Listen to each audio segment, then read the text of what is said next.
Hi friends, my name is Shakti Singh. I welcome all of you to my YouTube channel Classroom. दोस्तों last video में हमने बात की थी use of present continuous tense और उसी को आगे बढ़ाते हुए हम आज के इस वीडियो में बात करने जा रहे हैं advanced use of present continuous tense. दोस्तों आपका ज़्यादा समय न लेते हुए चलिए पढ़ते हैं अपने टॉपिक की और जिस सबसे पहले एडवांस्ड यूज की हम बात करने जा रहे हैं वो है present continuous tense is used to express an action that has already been planned और arranged to take place in the near future. दोस्तों प्रेजेंट कंटिन्यूस टेंस का प्रयोग हम ऐसे कार्यों यानी एक्शंस को दर्शाने के लिए भी करते हैं जिनको लेकर हमने प्लानिंग यानी कि योजना, अरेंजमेंट यानी व्यवस्था और डिसीजन यानी निर्णय वर्तमान समय में यानी प्रेजेंट टाइम में ले लिया है। लेकिन ये एक्शंस यानी कि ये कार्य होने हैं या किए जाने हैं आने वाले नियर फ्यूचर यानी निकट भविष्य में। दोस्तों जब हम प्रेजेंट कंटिन्यूस टेंस का प्रयोग ऐसे कार्यों को दर्शाने के लिए करते हैं जिनको लेकर योजना, निर्णय या व्यवस्था तो वर्तमान समय में प्रेजेंट टाइम में कर ली गई है, लेकिन उन्हें होना आने वाले निकट भविष्य में होता है, तो वहाँ पर हम प्रेजेंट कंटिन्यूस टेंस के वाक्य में फ्यूचर टाइम यानी कि भविष्य के समय को ऐड करते हैं, जो कि हमें यह बताता है कि वाक्य के अंदर जिस कार्य यानी एक्शन की बात की गई है वो कब होना है। यानी कि प्रेजेंट कंटिन्यूस टेंस तो हमें सिर्फ ये बताता है कि हमने प्रेजेंट यानी कि वर्तमान समय में किसी कार्य को लेकर प्लानिंग कर ली है, डिसीजन ले लिया है या फिर अरेंजमेंट कर ली है, लेकिन वो कार्य भविष्य में कब होगा उसके लिए हमें वाक्य के अंदर फ्यूचर टाइम यानी भविष्य के समय को ऐड करना पड़ता है, जोड़ना पड़ता है या लिखना पड़ता है। दोस्तों या फिर हम कंटेक्स्ट देखकर यानी संदर्भ देखकर भी यह अंदाज़ा लगाते हैं कि प्रेजेंट कंटिन्यूस टेंस भविष्य की बात कर रहा है।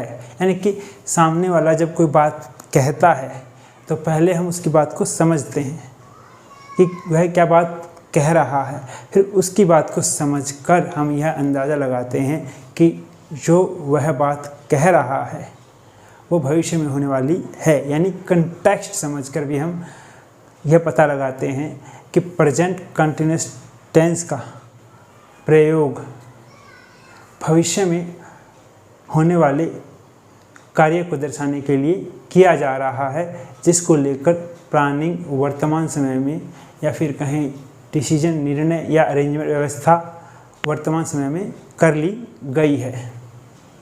चलिए इन सभी बातों को हम एग्जाम्पल्स के द्वारा समझते हैं। हमारा एग्जाम्पल्स के लिए हमने यहाँ कुछ वाक्यों को लिया है। हमारा पहला वाक्य है I am going to buy a new car the next week, कि मैं अगले हफ्ते एक नई कार खरीदने जा रहा हूँ।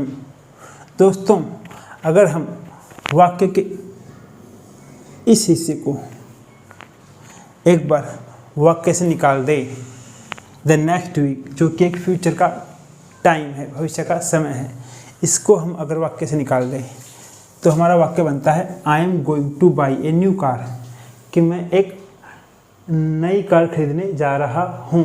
तो इसका अर्थ यह भी हो सकता है कि जिस समय यह बात कही गई है, जिस समय मैं यह बात कह रहा हूँ, उसी समय मैं एक नई कार खरीदने जा रहा हूँ।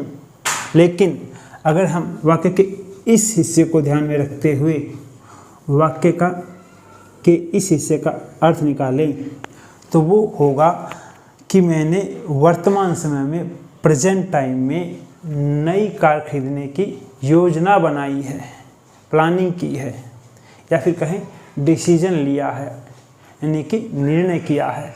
लेकिन मैं कार खरीदने वाला हूँ द नेक्स्ट वीक, अगले हफ्ते। और फिर अगर हम इस पूरे वाक्य का जो संपूर्ण अर्थ है, कंप्लीट मीनिंग है, देखें तो वो होगा I am going to buy a new car the next week, कि मैं अगले हफ्ते नई कार खरीदने जा रहा हूँ।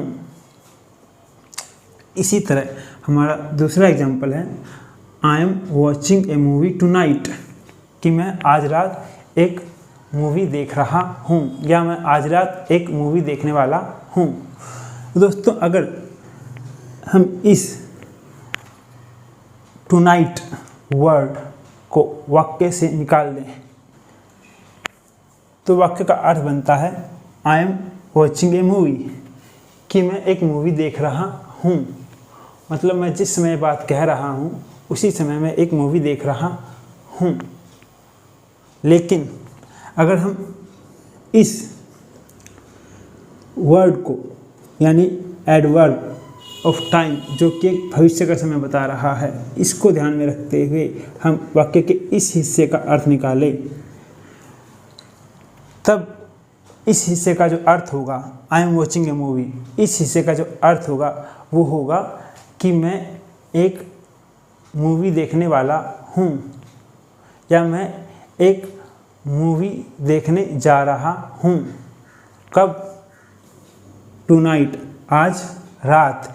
यानी कि जब हम इस टुनाइट वर्ड, जो कि एक फ्यूचर टाइम है, उसको ध्यान में रखते हुए वाक्य के इस हिस्से का अर्थ निकालते हैं, तब हमें वाक्य का जो अर्थ मिलता है वो ये मिलता है कि हमने वर्तमान समय में, प्रेजेंट टाइम में एक मूवी देखने का निर्णय लिया है, प्लानिंग की है, योजना की है, अरेंजमेंट की है, व्यवस्था की है।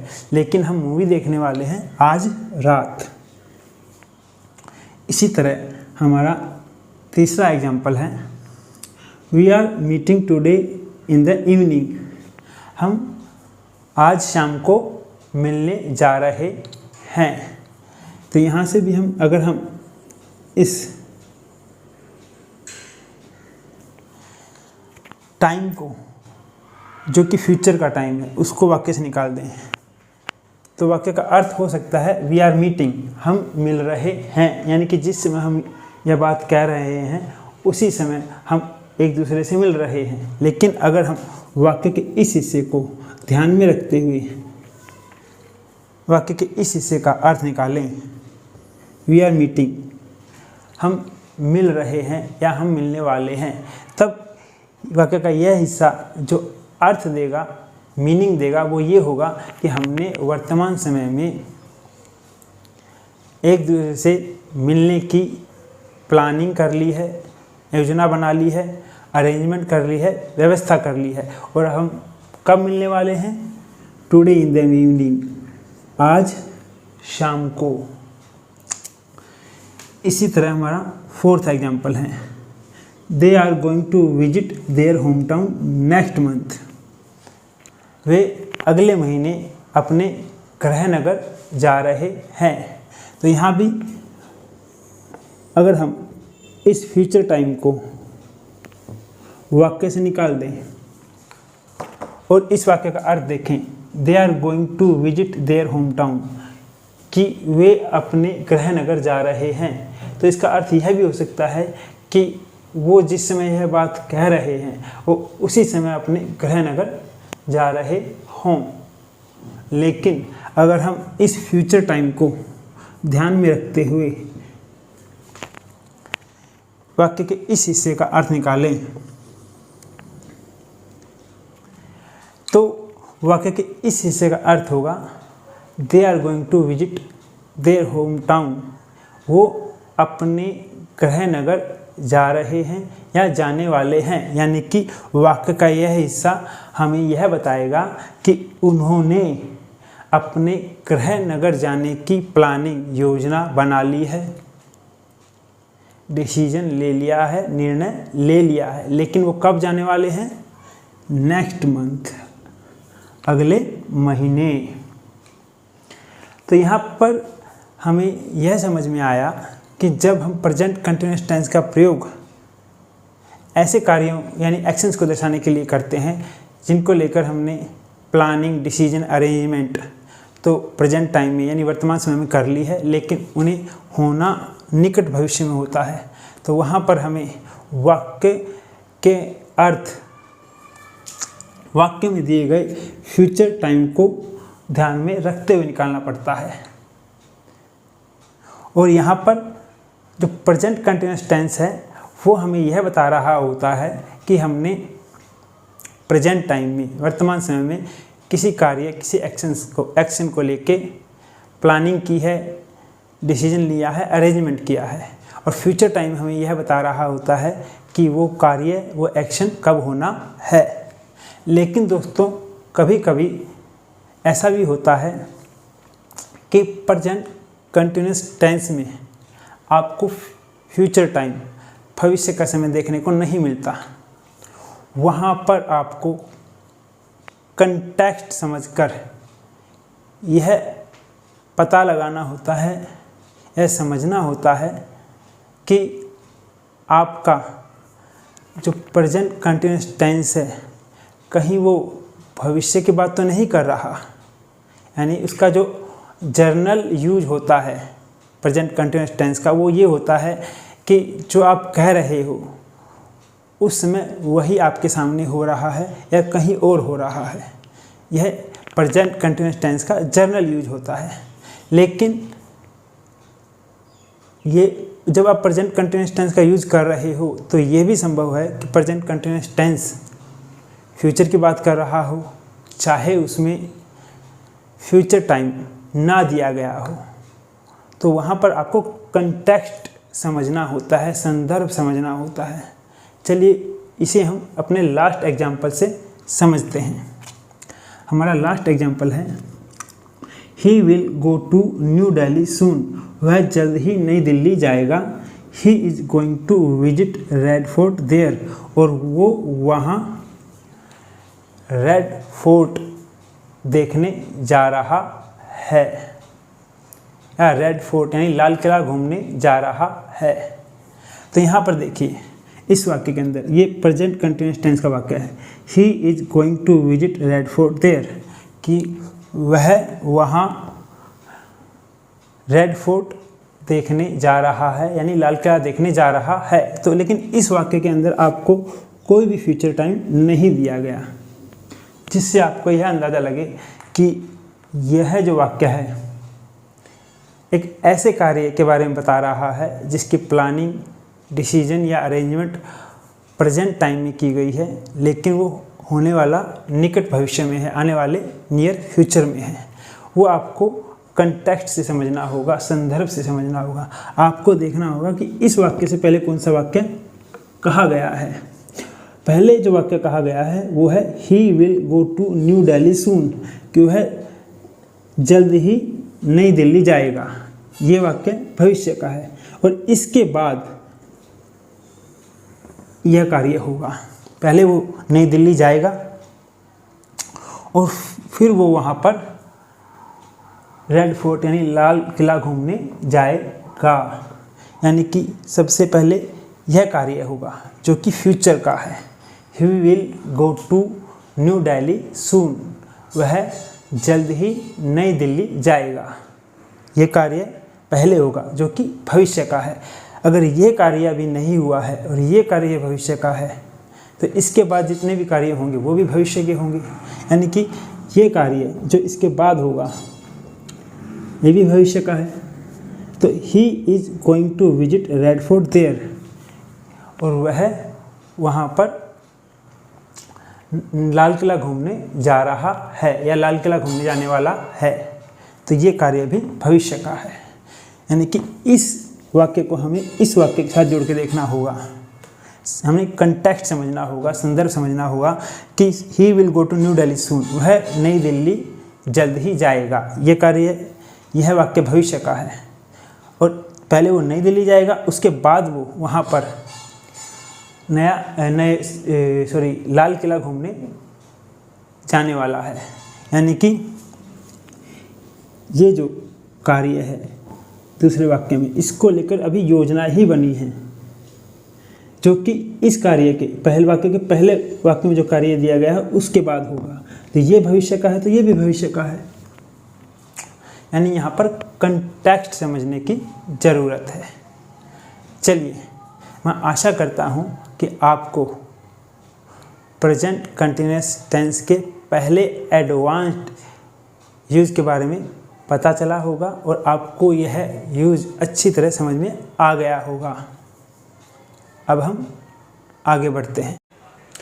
चलिए दोस्तों, अब हम बात करते हैं प्रेजेंट कंटिन्यूअस टेंस के सेकंड एडवांस्ड यूज़ की, और वो है the present continuous tense is also used to describe actions which are repeated or regular but are either temporary or may be judged to be temporary। दोस्तों, present continuous tense का प्रयोग हम ऐसे कार्यों को दर्शाने के लिए भी करते हैं जो कि बार बार हो रहे हैं, लगातार हो रहे हैं, लेकिन ये कार्य टेम्परेरी यानी अस्थाई होते हैं, या फिर हम उन्हें टेम्परेरी तौर पर जज करते हैं, यानी कि अस्थाई तौर पर देखते हैं। दोस्तों, मैं यहाँ पर जिस प्रकार के कार्यों या कहूँ जिस प्रकार की सिचुएशन यानी स्थिति की बात की गई है उसे तुलनात्मक रूप से समझाने की कोशिश करता हूँ।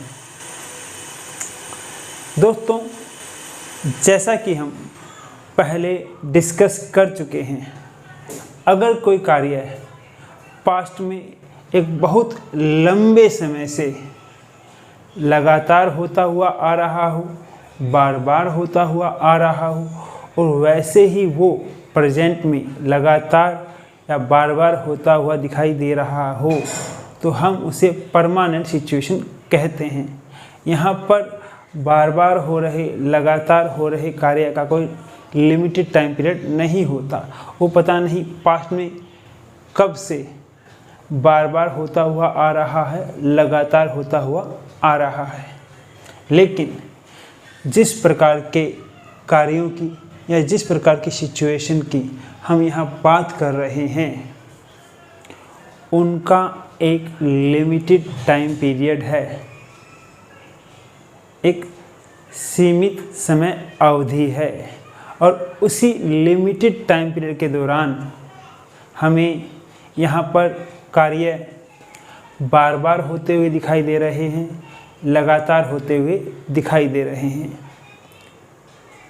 ऐसा तब होता है जब आपको कोई कार्य अचानक से बार बार होता हुआ दिखाई दे, लगातार होता हुआ दिखाई दे, या फिर कुछ दिनों पहले से या कुछ समय पहले से कोई कार्य बार बार होता हुआ दिखाई दे, लगातार होता हुआ दिखाई दे। और लिमिटेड टाइम पीरियड यानी सीमित समय अवधि होने के कारण यहाँ पर सिचुएशन या फिर कहें इन कार्यों को हम टेम्परेरी कहते हैं, अस्थाई कहते हैं, या फिर कहें टेम्परेरी तौर पर जज करते हैं, यानी कि अस्थाई तौर पर देखते हैं। चलिए, इन्हीं बातों को हम एग्जाम्पल्स के द्वारा समझते हैं। और एग्जाम्पल्स के लिए हमने यहाँ कुछ सेंटेंसेस यानी वाक्यों को लिया है। मेरा पहला एग्जाम्पल है, he is asking questions again and again today. वह आज बार बार सवाल पूछ रहा है, यानी कि वाक्य का सब्जेक्ट ही जो कार्य बार बार कर रहा है वो है सवाल पूछने का, और उस कार्य के बार बार होने की जो लिमिटेड टाइम पीरियड है, सीमित समय अवधि है, वो है टुडे, आज। आज वो बार बार सवाल पूछ रहा है, यानी कि आज का दिन, इस दौरान वो बार बार सवाल पूछ रहा है। पास्ट से इसका कोई लेना देना नहीं है, यानी कि यहाँ पर जो कार्य बार बार हो रहा है सवाल पूछने का, वो एक लिमिटेड टाइम पीरियड के दौरान हो रहा है। इसलिए यहाँ पर सिचुएशन या फिर कहें यह कार्य जो बार बार हो रहा है वो टेम्परेरी है, अस्थाई है, और इसीलिए हमने इस सिचुएशन को या इस कार्य को दर्शाने के लिए प्रेजेंट कंटिन्यूअस टेंस का प्रयोग किया है। अब हम आते हैं अपने दूसरे एग्जाम्पल के पर। You are smoking too much these days. आजकल तुम बहुत धूम्रपान कर रहे हो, या आजकल तुम बहुत ज़्यादा धूम्रपान कर रहे हो, या फिर कहें इन दिनों या कुछ दिनों से तुम बहुत ज़्यादा धूम्रपान कर रहे हो। तो दोस्तों यहाँ पर जो कार्य लगातार हो रहा है वो है बहुत ज़्यादा धूम्रपान करने का, और वो कब से हो रहा है? दीज डेज, कुछ दिनों से या आजकल, यानी कि यहाँ पर जो कार्य लगातार हो रहा है उसकी भी एक सीमित समय अवधि है, लिमिटेड टाइम पीरियड है, और इसीलिए यहाँ पर जो सिचुएशन है या जो कार्य है जो लगातार हो रहा है वो टेम्परेरी है, या फिर हम उसे टेम्परेरी तौर पर जज कर रहे हैं, अस्थायी तौर पर देख रहे हैं, और इसीलिए हमने इस कार्य को दर्शाने के लिए प्रेजेंट कंटिन्यूअस टेंस का प्रयोग किया है। अब हम आते हैं अपने तीसरे एग्जाम्पल पर। She is swimming every morning, कि वह प्रत्येक सुबह या रोज़ाना सुबह स्विमिंग कर रही है। तो आप कह सकते हैं या देख सकते हैं कि यहाँ पर हमने ऐसे किसी टाइम एक्सप्रेशन का प्रयोग नहीं किया है जिससे हमें यह पता चले कि इस वाक्य में हो रहा कार्य टेम्परेरी है या परमानेंट है। लेकिन दोस्तों किसी कार्य को टेम्परेरी तौर पर दर्शाना या फिर परमानेंट तौर पर दर्शाना का कार्य यहाँ टाइम एक्सप्रेशन का नहीं है, वो कार्य है टेंस का, क्योंकि हमने यहाँ पर रोज़ाना हो रहे कार्य को प्रेजेंट कंटिन्यूअस टेंस के द्वारा दर्शाया है। तो इसका भाव या तात्पर्य यही जाएगा या यही जा रहा है कि यहाँ पर जो कार्य प्रत्येक सुबह हो रहा है वो टेम्परेरी है, वो कुछ समय पहले से शुरू हुआ है या कुछ दिनों से किया जा रहा है।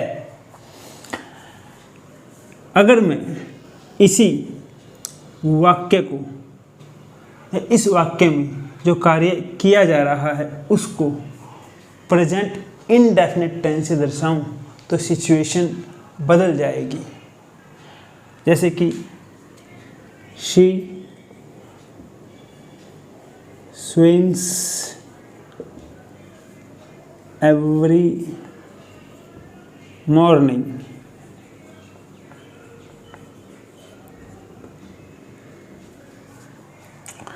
शी स्विम्स एवरी मॉर्निंग, वह प्रत्येक सुबह तैरती है। अब इस वाक्य के मीनिंग में, अर्थ में, और इस वाक्य के अर्थ में यानी मीनिंग में क्या अंतर है? यह वाक्य she is swimming every morning, वह प्रत्येक सुबह तैर रही है, यह दर्शा रहा है कि यहाँ पर जो कार्य लगातार किया जा रहा है वो कुछ दिनों पहले या कुछ समय पहले शुरू हुआ है। उसका जो टाइम पीरियड है, समय सीमा है, वो लिमिटेड है, सीमित है, या कि कहीं छोटी है। ओके, लेकिन यहाँ पर इस वाक्य में जहाँ पर हमने प्रेजेंट इंडेफिनिट टेंस का प्रयोग किया है, वहाँ पर वाक्य का अर्थ यह निकल के आता है कि शी स्विम्स एवरी मॉर्निंग, वह प्रत्येक सुबह तैरती है। तो यहाँ पर अर्थ यह निकल कर आता है कि यह तैरने का कार्य उसके द्वारा बहुत लंबे समय से किया जा रहा है। पता नहीं पास्ट में वो कब से ऐसा करती आ रही है। यानी कि यह कार्य प्रत्येक सुबह तैरना उसके दैनिक दिनचर्या का, यानी कि रोजाना के कार्य का, रूटीन का हिस्सा है। या फिर कहें हम इस कार्य को उसकी आदत के तौर पर भी देख सकते हैं, लेकिन ऐसी सिचुएशन यहाँ नहीं है। यहाँ पर जो सिचुएशन है, जो भाव निकल के आ रहा है, वो ये है कि यह कार्य शुरू किए हुए कुछ ही दिन हुए हैं, कुछ समय पहले यह कार्य शुरू किया गया है, प्रत्येक सुबह तैरने का। यहाँ पर समय सीमा यानी कि टाइम पीरियड सीमित है, लिमिटेड है।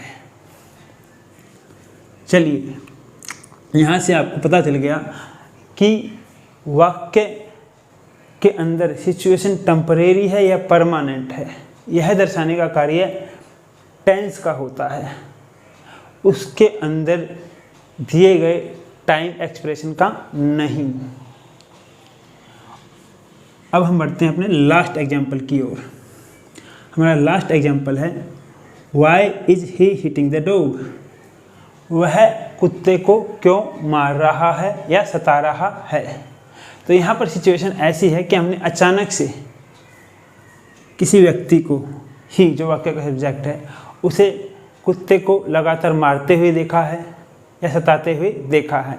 तब हमने अचानक से देखते हुए कह दिया कि वह कुत्ते को क्यों सता रहा है, मार रहा है। यानी यहाँ पर जो कार्य लगातार हो रहा है उसका लिमिटेड टाइम पीरियड है, सीमित समय सीमा है, क्योंकि हमने वो अचानक से होते हुए देखा है। और इसीलिए यहाँ पर जो सिचुएशन है वो टेम्परेरी है, और उसे दर्शाने के लिए हमने प्रेजेंट कंटिन्यूस टेंस का प्रयोग किया है। चलिए, मैं आशा करता हूँ कि आपको यहाँ से प्रेजेंट कंटिन्यूस टेंस का सेकंड एडवांस्ड यूज समझ में आया होगा। अब हम आगे बढ़ते हैं। चलिए दोस्तों, अब हम बात इसके तीसरे यानी थर्ड एडवांस्ड यूज की। दोस्तों, इस एडवांस्ड यूज को बहुत कम डिस्कस किया जाता है और इसको प्रयोग भी बहुत कम किया जाता है, क्योंकि इस एडवांस्ड यूज के दौरान हमें वाक्य के मीनिंग, अर्थ को ही नहीं समझना होता, हमें साथ में यह भी समझना होता है किस भाव से, किस तात्पर्य से बात कही गई है। दोस्तों, ज़्यादातर वो लोग जिनकी मातृभाषा इंग्लिश नहीं होती, वो वाक्य के अर्थ को तो समझ जाते हैं, लेकिन उसके पीछे छिपे भाव और तात्पर्य को समझ नहीं पाते, क्योंकि वो लोग बचपन से इंग्लिश को ट्रांसलेट कर कर सीख रहे होते हैं। जैसे कि हम में से बहुत से लोगों ने इंग्लिश को बचपन में हिंदी में या अपनी जो मातृभाषा है उसमें ट्रांसलेट करके सीखा है। इससे होता ये है कि हम वाक्य के अर्थ को तो समझ जाते हैं, लेकिन वाक्य के पीछे छुपे भाव और तात्पर्य को नहीं समझ पाते। चलिए, इस यूज को समझने की कोशिश करते हैं। जो थर्ड एडवांस्ड यूज हम डिस्कस कर रहे हैं वो है the present continuous tense is used with words like always, constantly, continuously and forever etcetera. They are adverbs of indefinite frequency. To describe repeated events और actions which are unplanned and undesirable. दोस्तों,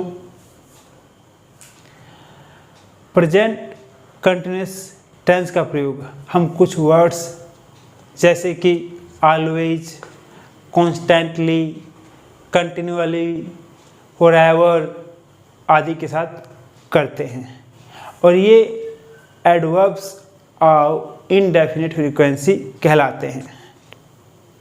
present continuous tense का प्रयोग इन words, इन शब्दों के साथ ऐसे बार बार होने वाले एक्शंस यानी कार्यों और ऐसी बार बार होने वाली इवेंट्स यानी घटनाओं को दर्शाने के लिए किया जाता है जो कि अनप्लैन्ड होती हैं, मतलब सुनियोजित नहीं होती, जानबूझकर नहीं की जा रही होती, और साथ में वो अनडिजायरेबल भी होती हैं, मतलब इच्छा के विरुद्ध होती हैं, यानी कि उन्हें नहीं होना चाहिए लेकिन फिर भी वो होती हुई दिखाई देती हैं।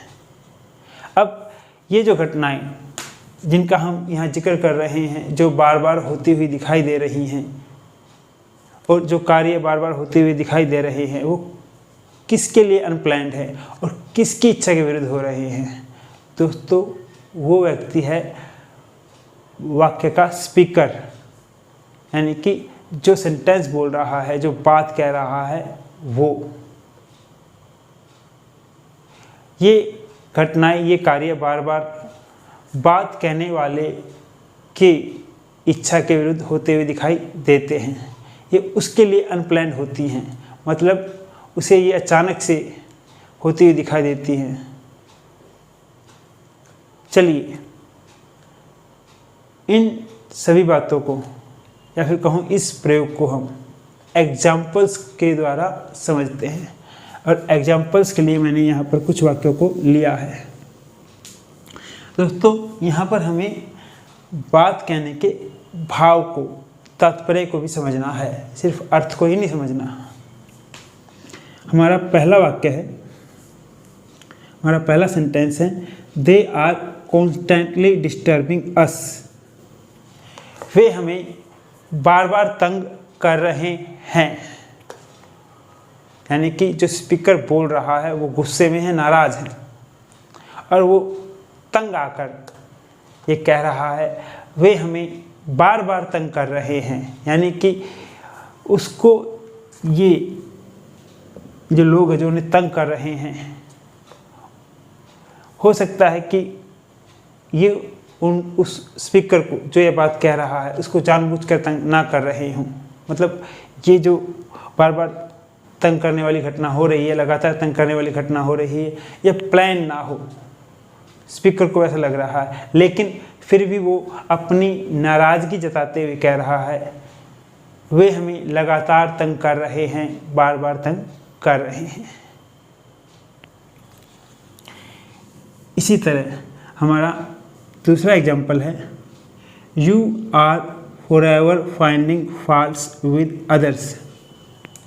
तुम हमेशा दूसरों में कमियां निकाल रहे हो, यानी कि जो वाक्य का स्पीकर है जिसने यह बात कही है, वो वाक्य के सब्जेक्ट जिससे वो बात कर रहा है उसे कह रहा है कि हो सकता है कि तुम यह जानबूझकर ना कर रहे हो, लेकिन ये जो तुम हमेशा दूसरों में कमियां निकाल रहे हो ये मुझे अच्छा नहीं लग रहा, ये मेरी इच्छा के विरुद्ध है। समझे? यहाँ पर हमें वाक्य जिस भाव, जिस तात्पर्य से कहा गया है स्पीकर के द्वारा उसे भी समझना है। इसी तरह हमारा तीसरा एग्जाम्पल है, your wife is continually crying. वाक्य का स्पीकर कह रहा है कि जिससे भी कह रहा है, वो कह रहा है कि तुम्हारी पत्नी लगातार रो रही है या चिल्ला रही है, और उसके बात कहने का भाव ये है कि तुम्हारी पत्नी लगातार रो रही है या फिर कहीं चिल्ला रही है और ये मुझे अच्छा नहीं लग रहा और ऐसा नहीं होना चाहिए।